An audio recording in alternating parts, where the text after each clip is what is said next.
Zweig Group invites all AEC industry leaders to the 2024 AEC Small Business and Entrepreneurship Forum, the premier event for small firms in the AEC sector. Experience innovative strategies and insights on May 21st, crafted by Zweig Group's industry experts. Engage in keynotes and interactive sessions focused on recruitment, retention, and business growth. Join Zweig Group for this unique networking opportunity and take your business to new heights. Secure your spot today and be part of the AEC industry's future. Visit zweiggroup.com for more information. The Zweig Group team looks forward to welcoming you.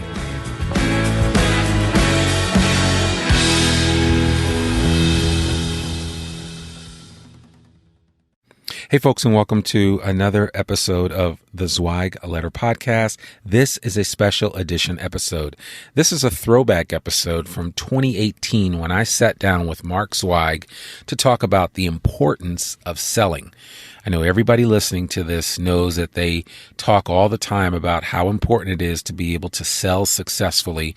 Well, if you ever wanted a how-to episode, this is your episode. It's not extremely long, but Mark tells some really great anecdotal stories about several of his friends that were some of the champions in the Hall of Fame of selling in the AEC space.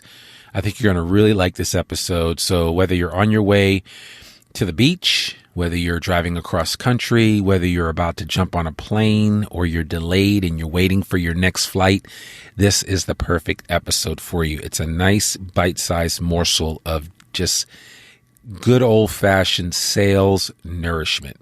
If you ever needed some encouragement, if you ever needed a pep talk when it came to sales and selling and maybe wondering whether you're doing things the right way or not, Mark and I have a chance to really kind of talk about the whole process of selling, and I think you're going to like this episode. Again, it's a throwback from an episode that was released in early September of 2018. I think you're going to enjoy it. So that's it. Without further ado, here's Mark Zweig. But before that, cue the music. Welcome to a special edition of the Zweig Letter Podcast, putting architectural, engineering, planning, and environmental consulting advice and guidance in your ear. Zweig Group's team of experts have spent more than 3 decades elevating the industry by helping AEP and environmental consulting firms thrive. And these podcasts deliver invaluable management, industry, client, marketing, and HR advice directly to you, free of charge. The Zweig Letter Podcasts, elevating the design industry one episode at a time. Hey folks, and welcome to another episode of the Zweig Letter Podcast. I'm your host, Randy Wilburn, and I'm here today with none other than Mark Zweig, founder and chairman of Zweig Group.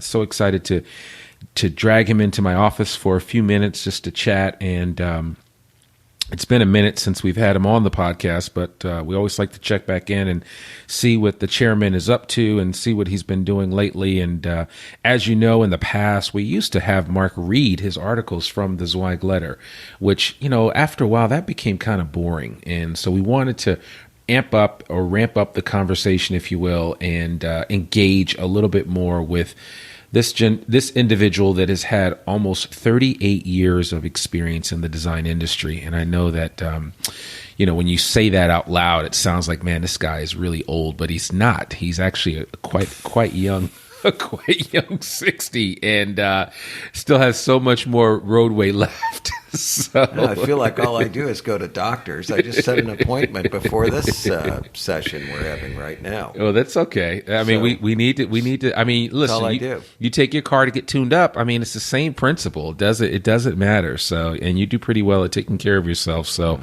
That's half the battle. But no, in all seriousness, we're really glad to have you on today. And the reason why I wanted to talk with you for this particular episode is that you wrote an article not too long ago in the Zweig Letter from August 6th edition of the Zweig Letter about selling a lot of work. And it's a thing that we do, that the necessary thing that has to be done in order for firms to stay viable, to stay alive. And you said that we all should know by now that those who can sell a lot of work are the people who rise to the top of their firms, have the greatest job security, and make the most money.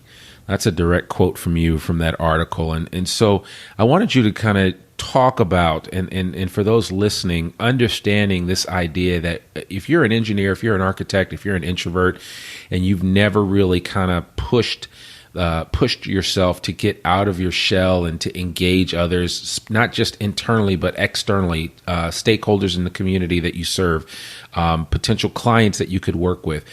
Now is the time for you to try to exercise that muscle. And it really is a muscle. It's not people. There's no such thing as I don't believe there's a such thing as a natural born salesperson. I believe that people understand and find their voice. Some find it earlier than others. And when they find it, they use it to their advantage. And Mark has basically sold things since he was, from my understanding, since he was quite young, like almost 10 or 11 years old. Even younger. Even younger, yeah. I'm sorry, I don't mean to shortchange you. That's fine. Yeah. But selling bikes on my mom and dad's street corner. Yeah, there in Missouri. But I think it's appropriate that. So some people would say, well, Mark, you were a natural. If there is such a thing as a natural, you were a natural. And, I think that, I don't know that that's the case, but I think you found your voice early on and you made it work. And I think, that's why you came up with a couple of different things that individuals can do, and what real salespeople are able to do that differentiate them from everyone else. And one of the first things you said is that they believe they can succeed. So talk a little bit about that and just that belief and that mindset. Well, it's a fundamental thing. If you don't think you can do something, you're probably not going to be able to do it. And it's just like your kids with math or whatever they struggle with. One of my daughters, she's 12, she, gets into this cycle or has been in it before. Well, I'm not good at math. Well, she is because you've seen her standardized test scores. Right. But she's convinced she's not good at math. As soon as she starts getting the idea that she is good at it, she has some success, has a nice supportive teacher, whatever, then suddenly she's good at math. Right. The belief is so fundamental. And you see it with people in the architecture and engineering business. They didn't go to school to become salespeople. They went to school to be engineers or architects or whatever they are. And some of them just think they can't do it. It's not, they, for whatever reason, they think there's a stereotypical personality type that they have to have, or, right. or they tried selling something once and failed, or whatever it is. Yeah. But you got to believe you can do it. You got to be able to visualize it. You got to believe you deserve to succeed. You got to believe you have the capability to do it. Okay. All right.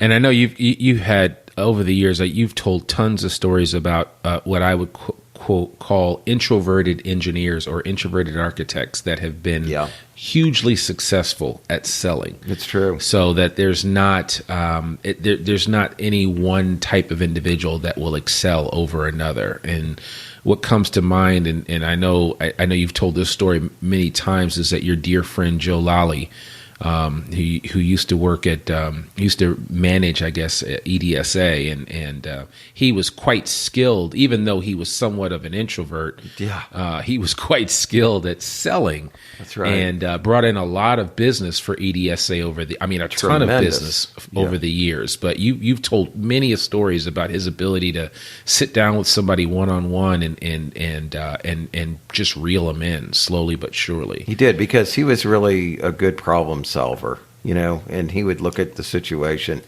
He didn't just do what people told him, or didn't just solve the problem that was brought to him. He was a much bigger picture thinker than that, and he would share some of his ideas with the people, and of course, inevitably, it resulted in some really big stuff. Right. But he did not meet any stereotypes. He was a very slow-talking person. He didn't look at people when he talked with them a lot of the time. He kind of talked to the side. He had a lot of speech mannerisms where he said, and things like that over and over. And yet, in spite of all that, the guy was a tremendous salesperson. He had very high prices. People loved him, and was a huge success in his field. as a Yeah. landscape architect and planner. Yeah. Do you think he was able to? It sounds like he was able to develop some empathy with his clients. Oh, yeah. and that He that was. is huge. I think. Sure, he could put himself in their shoes. He understood what was important to them, Yeah. not just what was important to him. But he Yeah. related that to design. And it was a fantastic, guy was extremely intelligent. I mean, Yeah. let's face it, just being smart helps, Yeah. you know. Yeah. But he thought he could do it. Clearly, he did do it. And just made it work. Mm-hmm. That's awesome. That's awesome. So the second thing that you said is that they have to have a disciplined approach toward their selling activities. And I think I know where you're going with this, but talk about what you think in your mind is a successful and disciplined approach for an engineer or architect to undertake to really start to develop that sales muscle. Well, I think it's just doing certain things on a schedule.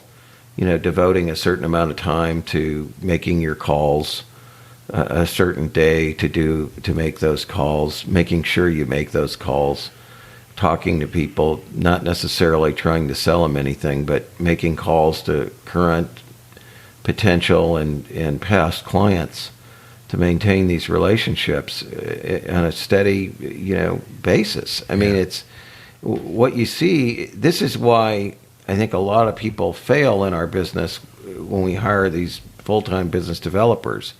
They don't have any self-discipline, and there's nobody that's imposing it on them. Right. If they worked at a stock brokerage firm or a professional recruiting firm or an insurance brokerage or something, they would have to make so many calls a day. They would have to report back to management on their activities constantly, sometimes even daily. Yeah. And we don't apply that. We don't have these sales managers in our businesses by and large. Maybe a few large materials testing firms or labs or somebody like that does, but most of us don't. And so then it takes somebody who's got that self-discipline Right. to act like their own sales manager. What would the sales manager say to me right now if I wasn't selling anything? Did you make your calls? Right. How many calls did you make? How many people did you talk to? Okay. It's just so fundamental. I mean, a lot of it isn't technique. It's just effort. Yeah. You put the effort out, not to mention the fact you get practice a lot. You get a lot more practice, so you're going to get a lot better just because you're getting more practice from somebody who doesn't make their calls. Right. Right. Yeah. And that's something that I learned from you. And I know that I haven't always been historically good at this. Usually when I can catch people, I can make things happen. But I'm just sitting here looking at my little index card that I make out each day now. And part of my routine is just to write down how many sales or follow-up calls that I want to make each day. And I've gotten 10 on this little card. And that's awesome. My goal is to get through this through the day. And some of them will just be calls just to check in and see how you're doing. And, sure. And others will be, hey, did you get the proposal? And still others will be, just wanted to chat and talk to you. And I think we collectively, us in the design industry, that especially you as architects or engineers that serve this space, need to get comfortable with just having conversations with people and seeing where they lead. No, I think that's really true. I mean, the problem with trying to do things consistently is we're a project-oriented business. Right. And you understand that. You have to travel. You have things you have to do by certain deadlines. So those things take precedence, and they can, quote, get in the way. But somehow, it's just like making a decision that you're going to exercise every day. We can all, and Lord knows I'm really good at making excuses as to why I don't do it consistently. Mm-hmm. But, the fact is you could do it if you forced yourself to do it. Oh, absolutely. I mean, it's just, you've got to have the discipline. Yeah. And I think that's really critical when it comes to the selling. Because, sometimes you're going to do well, sometimes you're not. But if you just keep making the effort out there, keep baiting those hooks, then sooner or later somebody's going to bite. Yeah. The other thing that you mentioned was that a good salesperson values a long-term relationship with other people. Yeah. It's not just transactional, what I can get out of you now, and then I don't care after that. I made my big kill. Right. There are some people that think like that. Yeah. It's hard to understand, but they do. Yeah. Because they defeat themselves. It's sooner or later you run out of victims. it takes a lot more effort to always be winning new people over than it is to keep the same ones that you've already won over. Right. Why wouldn't you want to, maintain long-term relationships with those people? Oh yeah, absolutely. And some of those things, I mean, it just, it's fantastic when you see where they go over time. You really get to see it when you're my age because, just like here, we have a woman who works for us, Hadley, and her grandfather was one of my first clients. I know. He worked at 3D International, Russell Laird. That's so cool. It goes back 38 years. And then he was the one that got me into Carter and Burgess, and I just maintained a relationship with the guy, and we talked and, I ended up doing a lot of business with him, then got me my job at Carter and Burgess, and then, all the stuff that's happened since then. And Carter and Burgess was instrumental in launching you as a client at Zweig, White and Associates. Oh yeah, it was. I mean, they were our biggest client. Yeah, at one point. I mean, so yeah, that's true. Relationships can take you everywhere. So and I mean, again, don't look at it as, well, what can I get out of this person? It's ultimately, what can you give that person? Right. And I think that there's a much different mindset. And if you think of it from that perspective about what you can give as opposed to what you can get, the get will ultimately happen, but what you give to an individual can pay off, very much so in the long term. So yeah, all we need is love. Yeah, it's equal. Exactly. The love we get is equal to the love we give. Yeah, but absolutely. That was my fifth point in this article that you're referring to. Good salespeople, they like to help people. Yeah. Yeah, you talked about a guy that's a top car salesman, actually. And when we think about car salesmen, it's like we want to take a shower when we talk about it, because we're like, oh, it's just unethical and it's a dirty space. But he doesn't feel like that at all. No, and I actually know some really top car people that are really, really good people and legitimately care about each and every person they sell a car to. So this guy sold 270 cars last year, and he's like, I just like to help people. And that's how I see it. Whatever they come to me, they got a problem, they need transportation, they want something special, whatever. I help people. Yeah, yeah. And that's just true mentality. Yeah. And if you ever deal with him, you'll find he's not pushy at all either. That's a really nice aspect about him. He doesn't follow up and try to close the sale or push you. He just helps you till you make the decision. Right. Right. And that's a good point, because I think a lot of times, even if you are trying to go after work that maybe you don't necessarily get, you miss out on some tremendous opportunities to follow up with those what would have been potential clients, just to see how things are going and to see if things have worked out the way that they thought they would work out. And then invariably, sometimes you're going to get the answer, you know what, things didn't work out the way that we hoped, and I'm glad you called me because I'd like to talk with you about possibly helping me out. That happens a lot. It does happen a lot. So if you lose when it comes to trying to create a sale, don't give up. Yeah. Stay in contact. Then you come across as somebody that's definitely not out for just business, that you legitimately care, like Mark has been saying, and that will resonate with those individuals on a regular basis. Yeah, it's not just a short-term process. There's a lot of steps. You don't win every time, the first time. Yeah. And you got to keep going back. I think that's something, too, that a good salesperson understands. They're not going to get too freaked out if they don't get results right away. Yeah, yeah. You got to make yourself a resource. Yeah. Be helpful. Absolutely. And after a while, you wear people down. That, and the fact that over time, if you do good work, when you do actually sell something, which is key, people will always come back to you. Now, and there may be long periods of silence in between, but they'll just come back to you because of the relationship that you establish with them and the fact that they trust you.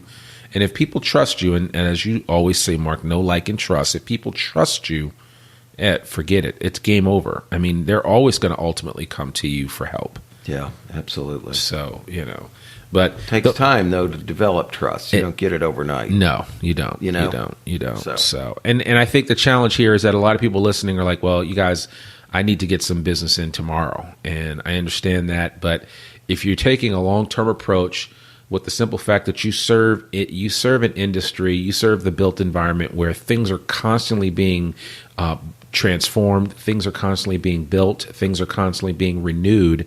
There's always going to be opportunities for you to take your skill set and really lend it to those that truly need it, to the client, to the end user. So just take your time and come up with a plan that really works and I think would be beneficial for you. So that's in a nutshell is what it's all about. And certainly this is not a long episode, and it's not something that you have to belabor or draw out.